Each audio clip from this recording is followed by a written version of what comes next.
Good evening everyone. My name is Yashwant Gaud. I am studying in class 4. Today I am telling about parts of a flower. This is a pedicel, this is a sepals, this is a petals, this is a stigma, this is a style. Inside is ovary, this is a anther, this is a filament. Thank you.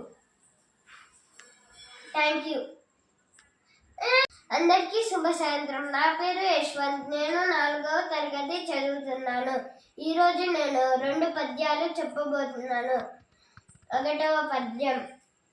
ధనము కూడబెట్టి దానంబు చేయక తాను తినక లెస్స దాచుగా కాటేనడీగ కూర్చి తెనువరి గీయగా విశ్వదావిరామ వినురవేమ.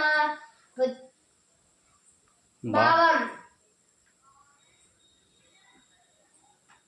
సంపాదించిన డబ్బును దానమన్నా చేయాలి లేదా తాను తినాలి. ఈ రెండు కాకుండా దాచిపెట్టడం వల్ల ఎలాంటి లాభం లేదు. తేనెటీగ ఎంతో కష్టపడి తేనెను కూడబెడితే అది చివరికి బాటసారుల పాలవుతుంది కదా. 2వ పద్యం.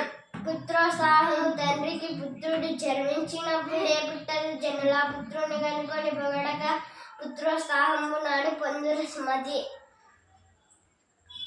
భావం. కొడుకు పుట్టగానే తండ్రికి నిజమైన ఆనందం కలగదు.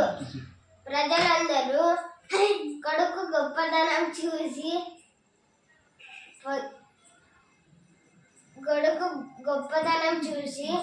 పొగిడినప్పుడే తండ్రికి నిజమైన ఆనందం కలుగుతుంది. ధన్యవాదాలు.